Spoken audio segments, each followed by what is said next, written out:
जय हिंद प्यारे साथियों, बहुत बहुत स्वागत है। जितने भी विद्यार्थी को अभी तक प्री बोर्ड का पेपर नहीं हुआ है, प्यारे साथियों आप सभी को बल्ले बल्ले होने वाला है, क्योंकि ये जो पेपर हमारे पास है authentic original pre board Hindi का पेपर है। यकीन मानिए प्यारे साथियों, आप सभी का जब हिंदी प्री बोर्ड का पेपर देने जाएंगे तो आपके 75% क्वेश्चन इसी पेपर में से देखने को मिलेगा। ठीक है ना। तो प्यारे साथियों इस वीडियो को शुरू से लेकर आखिरी तक बने रहिए। इस वीडियो को देखने के बाद आपके प्री बोर्ड में 95 नंबर हिंदी में कहीं नहीं जाने वाला है। ठीक है ना। तो इस वीडियो को शुरू से लेकर आखिरी तक देखते रहिए। वीडियो पसंद आएगी तो वीडियो को लाइक करके चैनल को भी सब्सक्राइब कर लीजिएगा। ठीक है ना। प्यारे साथियों हम इस पेपर का एक एक सॉल्यूशन के बारे में जानकारी देने वाले हैं। ठीक है ना। एकदम सॉल्यूशन इसका भी लेकर आए हैं। एकदम सॉल्यूशन के साथ यदि आप देखते हैं तो आपका 100 में 100% ये जो क्वेश्चन होगा इसका डाउट क्लियर होगा। ठीक है ना। तो चलिएगा प्यारे साथियों, आप सभी को पता होगा कि जो आपका पेपर होता है वो 3 घंटे 15 मिनट का होता है। ठीक है ना। कितने घंटे? तो प्यारे साथियों 3 घंटे 15 मिनट का आपका पेपर होता है। और कितने नंबर का? तो 100 नंबर का होता है। ठीक है ना। प्यारे साथियों ये जो आपका पेपर है एकदम 2026 का सामान्य हिंदी प्री बोर्ड का ऑथेंटिक ओरिजिनल एकदम पेपर है। ठीक है ना। इस पेपर को देखने के बाद आपका जो कॉन्फिडेंस होगा एकदम बूस्टर लेवल पर होगा। ठीक है ना। तो चलिए प्यारे साथियों इस वीडियो में हम यहाँ पर जानकारी देते हैं कि आपको नोट वोट पढ़ लेना है। ठीक है ना। नोट वोट पढ़ लीजिए आपने से।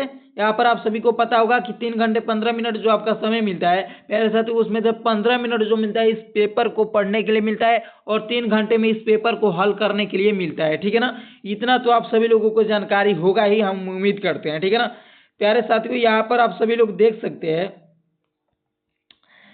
कि यहाँ से हम सबसे पहले बात करते हैं प्यारे साथियों यहाँ से सीधे खंड अ से। ठीक है ना। खंड यहाँ पर क दिखा गया है, यहाँ से हम स्टार्ट करते हैं। आप सभी को पता होगा कि 5 बहुविकल्पीय प्रश्न होते हैं पद से और गद से, यानी टोटल पद और गद से लेकर 10 बहुविकल्पीय प्रश्न होते हैं हिंदी के पेपर में। ठीक है ना। ये ऑथेंटिक ओरिजिनल प्री बोर्ड समान हिंदी का पेपर है। इस वीडियो को देखने के बाद आपका कॉन्फिडेंस एकदम बूस्टर लेवल पर होगा। चलिएगा प्यारे साथियों हम यहाँ से बात करने वाले हैं आप सभी को खंड क से हल करते हैं। ठीक है ना। तो यहाँ पर देख सकते हैं प्यारे साथियों कि डिप्टी कलेक्टरी के लेखक है। प्यारे साथियों डिप्टी कलेक्टरी के लेखक कौन से है आपको बताना है कि डिप्टी कलेक्टरी के लेखक कौन से है। वासुदेव शरण अग्रवाल की प्रोफेसर जी सुंदर रेड्डी की अमरकांत की डॉक्टर हजारी प्रसाद द्विवेदी। इसका राइट आंसर का चूज कीजिए। प्यारे साथियों इसका राइट आंसर क्या हो जाएगा? ठीक है ना। आपको बताना है कि इसका राइट आंसर क्या हो जाएगा। डिप्टी कलेक्टरी के लेखक कौन है? प्यारे साथियों डिप्टी कलेक्टरी के लेखक कौन है? वासुदेव शरण अग्रवाल, प्रोफेसर जी सुंदर रेड्डी, डॉक्टर हजारी प्रसाद द्विवेदी, अमरकांत। तो प्यारे साथियों इसका राइट आंसर एक जवाब में सुन लीजिए कि इसका राइट आंसर जो होगा अमरकांत हो जाएगा। ठीक है ना। प्यारे साथियों इसका राइट आंसर 3rd नंबर बिल्कुल करेक्ट हो जाएगा, अमरकांत। चलिएगा प्यारे साथियों अब हम बात करते हैं आपका जो प्रश्न है अगला ख नंबर पर। ठीक है ना। ख नंबर प्यारे साथियों आपके सामने ये प्रश्न दिखाई दे रहा होगा कि ख नंबर जो आपका प्रश्न है कि संस्मरण विधा की रचना है। प्यारे साथियों संस्मरण विधा की रचना है, इसका राइट आंसर आपको बताना है कि द्वीप जल शंख बजे है कि बाजे पहलिया के घुघरू की अरे या रहेगा याद कि तब की बात और थी। प्यारे साथियों इसका राइट आंसर क्या हो सकता है आपको एक शब्द में बताना है। तो प्यारे साथियों मैं बता दूं कि इसका राइट आंसर जो हो जाएगा दीप जले शंख बजे, यानी कि 1st नंबर इसका राइट आंसर हो जाएगा ख का कि संस्मरण की विधा है। प्यारे साथियों संस्मरण की विधा है, इसका राइट आंसर क्या हो जाएगा दीप जले शंख बजे। ठीक है ना। प्यारे साथियों अब हम बात करते हैं अगला प्रश्न आपका जो है ग नंबर की आलोचनात्मक कृति कालिदास की ललित योजना के लेखक है। प्यारे साथियों ग नंबर का राइट आंसर क्या हो जाएगा कि आलोचनात्मक कृति कालिदास की ललित योजना के लेखक है। प्यारे साथियों इसका राइट आंसर क्या हो सकता है एक शब्द में आपको बताना है कि हरिशंकर परसाई हो सकता है कि मोहन राकेश की डॉक्टर हजारी प्रसाद द्विवेदी की महावीर प्रसाद द्विवेदी। इसका राइट आंसर क्या हो जाएगा प्यारे साथियों? तो इसका राइट आंसर जो हो जाएगा 3rd नंबर बिल्कुल करेक्ट हो जाएगा डॉक्टर हजारी प्रसाद द्विवेदी। ठीक है ना। प्यारे साथियों अब हम बात करते हैं घ नंबर पर। ठीक है ना कि घ नंबर इसका राइट आंसर क्या हो सकता है घ नंबर का। तो प्यारे साथियों यहाँ पर देख सकते हैं घ नंबर जो आपका प्रश्न है कि वारिस कहानी संग्रह है। वारिस कहानी संग्रह है, इसका विकल्प है कि कन्हैया लाल मिश्र, प्रभाकर, प्रोफेसर जी सुंदर रेड्डी, मोहन राकेश का कि अगेय का। प्यारे साथियों इसका राइट आंसर क्या हो सकता है? एक शब्द में आपको कमेंट करना है कि इसका राइट आंसर क्या हो सकता है। तो प्यारे साथियों मैं बता दूं कि इसका राइट आंसर जो हो जाएगा मोहन राकेश हो जाएगा, ठीक है ना। यानी कि थर्ड नंबर इसका राइट आंसर बिल्कुल करेक्ट हो जाएगा, मोहन राकेश। चलिएगा प्यारे साथियों अब हम बात करते हैं आपके अंगा नंबर प्रश्न पर, ठीक है ना। अंगा नंबर प्रश्न का राइट आंसर क्या हो सकता है प्यारे साथियों? कि हरिशंकर परसाई की रचना है। प्यारे साथियों हरिशंकर परसाई की रचना क्या हो सकता है? कल्प वृक्ष, धरती के फूल, तब की बात और थी, कि मेरे विचार। प्यारे साथियों इसका राइट आंसर क्या हो सकता है? कमेंट बॉक्स में कमेंट किए। तो प्यारे बच्चों मैं इसका राइट आंसर बता दूं कि इसका राइट आंसर जो हो जाएगा थर्ड नंबर बिल्कुल करेक्ट हो जाएगा, तब की बात और थी, ठीक है ना। प्यारे साथियों इसका राइट आंसर क्या हो जाएगा? तब की बात अवर थी, ठीक है ना। चलिएगा प्यारे बच्चों यहाँ से आपका अब अगला प्रश्नोत्तर संख्या 2 स्टार्ट होता है, ठीक है ना। प्रश्नोत्तर संख्या 2 या स्टार्ट होता है। यहाँ से देख सकते हैं आप 2 नंबर कि कमायनी में सर्गों की संख्या है। कमायनी में सर्गों की संख्या कितनी है प्यारे बच्चों? 12 है, 14 है, 15 है कि 17 है। तो प्यारे बच्चों इसका राइट जवाब क्या हो सकता है? तो इसका राइट आंसर थर्ड नंबर बिल्कुल करेक्ट हो जाएगा 15, ठीक है ना। कमायनी में सर्गों की संख्या जो होती है 15 होती है, ठीक है ना प्यारे बच्चों। इसका राइट आंसर 15 हो जाएगा। चलिएगा प्यारे बच्चों अब हम बात करते हैं ख नंबर पर कि वैदेही वनवास की रचयिता है। वैदेही वनवास के रचयिता है कौन से? मैथिली शरण गुप्त, महादेवी वर्मा, आगे कि अयोध्या सिंह उपाध्याय, हरिऔध।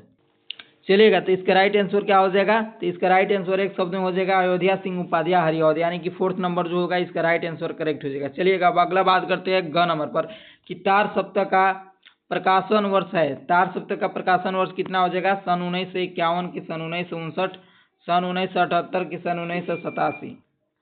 तो प्यारे बच्चों इसका राइट आंसर हो जाएगा तीसरा सप्ताह का प्रकाशन वर्ष जो होता है इसका राइट आंसर 1959 हो जाएगा। यानी सेकंड नंबर जो है इसका राइट आंसर बिल्कुल करेक्ट हो जाएगा। चलेगा अगला प्रश्न पर बात करते हैं प्यारे साथियों। इसका राइट आंसर क्या हो सकता है? कि सुमित्रा नंदन पंत। प्यारे साथियों सुमित्रा नंदन पंत को साहित्य अकादमी पुरस्कार मिला था। कब मिला था? लोकायतन पर मिला था, कि चितंबरा पर, कि कल्ला और बूढ़ा चांद पर, कि पलव पर। इसका राइट आंसर क्या हो सकता है? तो प्यारे साथियों इसका राइट आंसर जो हो जाएगा किस, तो इसका राइट आंसर प्यारे साथियों जो हो जाएगा सेकंड नंबर बिल्कुल करेक्ट हो जाएगा, चिदम्बरा पर, ठीक है ना। चलिएगा अगला प्रश्न पर हम बात करते हैं प्यारे साथियों की इसका राइट आंसर क्या हो जाएगा? कि रामधारी सिंह दिनकर, ठीक है ना। रामधारी सिंह दिनकर की रचना है परशुराम की प्रतीक्षा, ऐसे कोई आपने देखा है, पृथ्वी पुत्र की स्वर्ण किरण। इसका राइट आंसर क्या हो जाएगा? तो इसका राइट आंसर जो प्यारे बच्चों हो जाएगा परशुराम की प्रतीक्षा। यानी फर्स्ट नंबर जो इसका राइट आंसर हो जाएगा बिल्कुल करेक्ट हो जाएगा, ठीक है ना। रामधारी सिंह दिनकर की रचना कौन सी है? तो परशुराम की प्रतीक्षा इसका बिल्कुल करेक्ट आंसर होगा। चलेगा अब यहाँ से हम बात करते हैं प्यारे साथियों जो आपका 3 नंबर है, रेखांकित अंश की व्याख्या कीजिए यहाँ से, ठीक है ना। 3 नंबर पर क्या दिया गया कि दिए गए गद्यांश पर आधारित निम्नलिखित प्रश्नों के उत्तर दीजिए, ठीक है ना। प्यारे बच्चों इसमें 5 प्रश्न रहते हैं, प्रत्येक 2 नंबर के, यानी टोटल प्रश्न जो 3 है यहाँ से 10 नंबर के प्रश्न पूछे जाते हैं आपके बोर्ड एग्जाम में। तो इसका राइट आंसर आपको बताना है। सबसे पहले आपको क्या करना है, यहाँ पर आप देख सकते हैं कि इसको पढ़ना है, ठीक है ना। इसको पढ़ने के बाद यहाँ पर इसी पर आधारित 5 प्रश्न आपके इसमें नीचे पूछे जाते हैं, इसी 5 प्रश्नों का उत्तर दिया जाता है, ठीक है ना। तो सबसे पहले हम बात करते हैं इस प्रश्न के बारे में, ठीक है ना, कि प्रश्न क्या कह रहा है। यहाँ पर देख सकते हैं प्रश्न जो है कार्य की उपयुक्त गद्यांश का संदर्भ लीजिए। अब संदर्भ कैसे पता चलेगा किस चैप्टर का है? तो इस गद्यांश को जब पढ़ेंगे तो पता चल जाएगा कि ये चैप्टर जो है कहाँ से है, ठीक है ना। तो सबसे पहले हम इस गद्यांश को पढ़ते हैं, ठीक है ना। चलिएगा प्यारे साथियों यहाँ से हम गद्यांश को सबसे पहले पढ़ते हैं। कह रहे कि मातृभूमि पर निवास करने वाले मनुष्य राष्ट्र का दूसरा अंग है। पृथ्वी हो और मनुष्य न हो तो राष्ट्र की कल्पना असंभव है। पृथ्वी और जन दोनों सम्मिलन ही राष्ट्र स्वरूप का संपादित होता है। जन के कारण ही पृथ्वी मातृभूमि की संज्ञा प्राप्त करती है।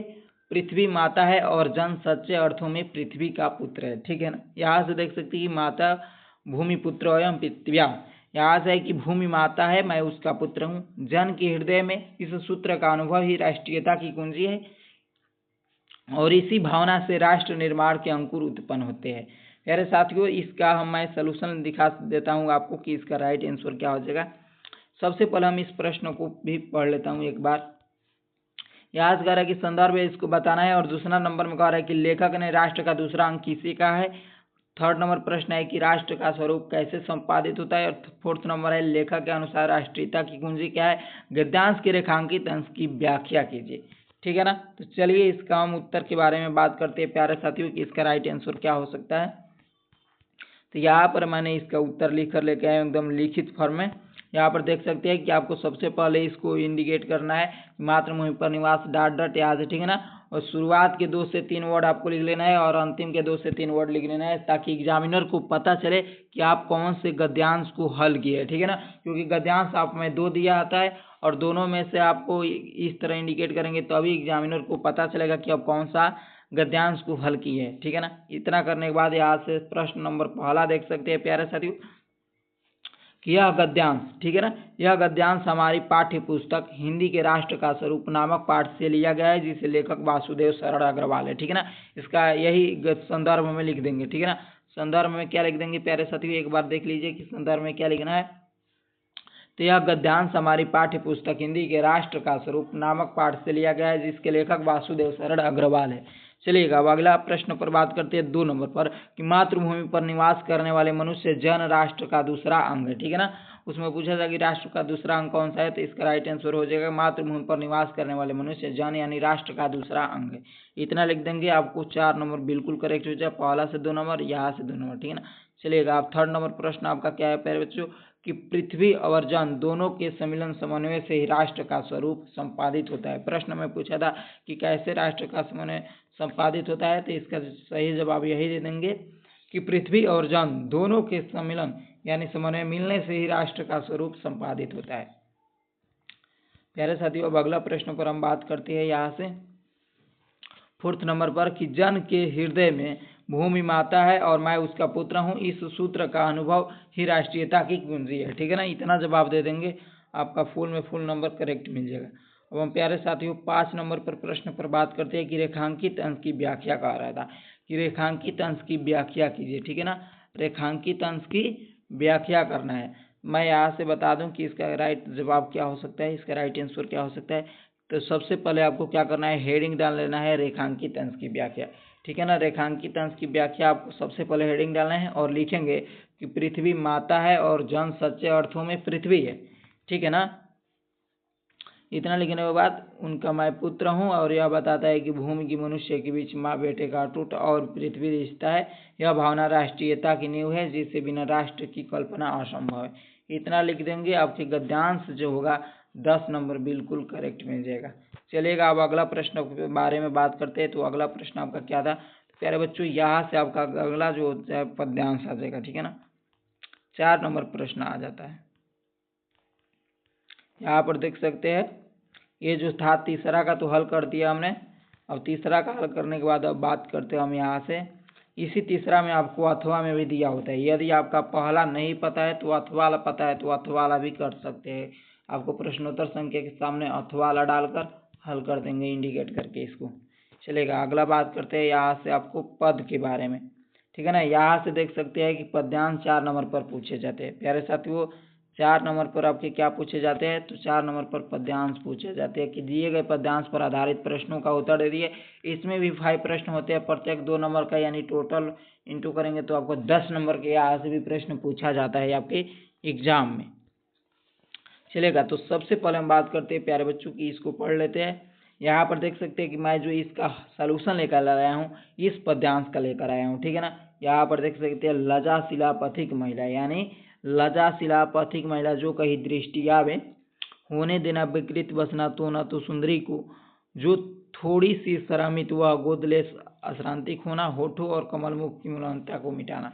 ठीक है ना। इसका मैंने सलूशन लेकर आया हूँ। तो सबसे पहले इस पद्यांश को मैं पढ़ रहा हूँ, देखते रहिएगा कि कोई क्रांता कृषक ललना खेत में जो दिखावे, धीरे धीरे परस उनकी क्रांतियों को मिटाना, जाता कोई जलद यदि हो व्योम तो उसे लगा दे छाया, द्वारा सुखित करना ताप्त भुजंगा को। ठीक है ना। इतना पढ़ने के बाद आपका प्रश्न क्या कर रहा है, प्रश्न को एक बार पढ़ लिया जाए। प्रश्न कर रहा है कि दिए गए पद्यांश के कवि एवं कविता का नाम लिखना है। सबसे पहले आपको बताना है, ये जब आप कवि जो पद पढ़े तो पद के पढ़ने के बाद आपको पता चल गया होगा ये जो पद्यांश आया है किस चैप्टर से आया है और उस चैप्टर को लिखने वाले कवि कौन से है, ठीक है ना। तो मैं इसका फुल सलूशन लेकर आया हूँ, ठीक है ना। इसका मैंने फुल सलूशन लेकर आया हूँ। घबराने की बात नहीं है कि दिए गए पद्यांश के कवि एवं कविता का क्या नाम है। पहले इस प्रश्न को पांचों को पढ़ लेते हैं हम लोग, ठीक है ना। चलिए मेरे बच्चों, यहाँ पर कह रहे हैं कि राधा पवन दूतिका से राह में पथिकों के साथ कैसा व्यवहार करती है, इसके बारे में आपको बताना है। यहाँ पर 3rd नंबर प्रश्न है प्यारे साथियों की इस पद्यांश में कवि ने किसका चित्रण किया है, और 4th नंबर है कि इस पद्यांश में कौन सा अलंकार है, और 5 नंबर है कि रेखांकित अंश की भावार्थ यानी कि इसके अर्थ को लिखिए। तो इसके सलूशन पर सबसे पहले हम बात करते हैं प्यारे साथियों की सलूशन क्या हो जाएगा, ठीक है ना। तो यहाँ से हमारा स्टार्ट होता है। तो मैंने बताया कि सबसे पहले आपको इंडिकेट करना है, शुरुआत के 2 से 3 वर्ड लिख देना है और अंतिम का 2 से 3 वर्ड लिख देंगे। ऐसे लिखने के बाद एग्जामिनर को पता चल गया हो कि पद्यांश नंबर कितना हल किया है, अथवा वाला हल किया है या शुरुआती में जो था उसको हल किया है, ठीक है ना। तो ये अथवा वाला था, इसलिए मैंने इसको इस तरह लिख दिया। अब इसके बारे में हम यहाँ से पढ़ते हैं प्यारे बच्चों। चलिए कि कवि का नाम लिख देंगे। कवि का क्या नाम है कि अयोध्या सिंह उपाध्याय हरिऔध, ये जो कवि है, और इस कविता का क्या नाम है तो पवन दूतिका है, ठीक है ना। चैप्टर जो है प्यारे बच्चों पवन दूतिका है, और पवन दूतिका को लिखने वाले कवि जो है वो हमारे है अयोध्या सिंह उपाध्याय हरिऔध, ठीक है ना। अयोध्या सिंह उपाध्याय हरिऔध है, ठीक है ना प्यारे बच्चों। अब अगला प्रश्न पर बात करते हैं। यहाँ से अगला प्रश्न प्यारे बच्चों बात कर रहा था कि रेखांकित अंश की व्याख्या कीजिए, ठीक है ना। तो सबसे पहले आपको क्या करना है, हेडिंग डाल लेना है, रेखांकित अंश की व्याख्या इस तरह। हेडिंग डालने के बाद इसके लिखेंगे कि राधा पवन दूतिका से राह में पथियों के साथ सहानुभूतिपूर्ण व्यवहार करने को कहती है। वह कहती है कि यदि कोई लज्जाशील महिला दिख जाए तो उसके वस्त्र को अस्त व्यस्त न करें। यदि कोई थकी हुई हो तो उसके गोंद में लेकर उसकी थकान मिटाए, और उसके यहाँ पर देख सकते हैं कि उसके मुरझाए हुए होठों व मुखों की उदासी को दूर करे, ठीक है ना। प्यारे बच्चों, यहाँ से यदि कोई किसान स्त्री खेत में काम करते दिखे तो धीरे धीरे स्पर्श कर उसकी थकान को मिटा देना, इतना लिख देंगे। आपको यहाँ से 2 नंबर इस प्रश्न पर मिल जाएगा, और इस प्रश्न से 2 नंबर, यानी टोटल 2 प्रश्न हल करने से 4 नंबर करेक्ट हो जाएंगे। चलेगा। अब हम अगला प्रश्न पर बात करते हैं। यहाँ से 3rd नंबर पर, कि 3rd नंबर प्रश्न क्या हो जाएगा। तो 3rd नंबर लिखेंगे कि इस पद्यांश में कवि ने राधा द्वारा पवन दूतिका को दी गई सीखों के माध्यम से एक आदर्श समाज सेवी और परोपकारी व्यक्ति का चित्रण किया है, इस तरह लिख देंगे। और 4th नंबर में क्या लिखेंगे कि इस पद्यांश में अनुप्रास उपमा और मानवीकरण अलंकार है, ठीक है ना प्यारे बच्चों। इसका राइट जवाब क्या हो जाएगा कि इस पद्यांश में अनुप्रास उपमा और मानवीकरण अलंकार है। अब अगला प्रश्न 5 नंबर पर बात करते हैं कि जो थोड़ी सी श्रमित व गोंदले श्रांतिक होना, ओठों की ओर कमल मुख। तो प्यारे बच्चों इस पद से ही इसका प्रश्नों का उत्तर दे सकते हैं, ठीक है ना। इतना दे देंगे आपके फुल में फुल मार्क्स मिल जाएगा। यहाँ से टोटली 10 नंबर, हर एक प्रश्न पर 2 नंबर मिलेंगे, यानी 5 प्रश्न का उत्तर देते हैं तो आपको 10 नंबर यहाँ से क्लियर हो जाएगा। चलेगा। अब अगला प्रश्न क्या है, यहाँ से देख सकते हैं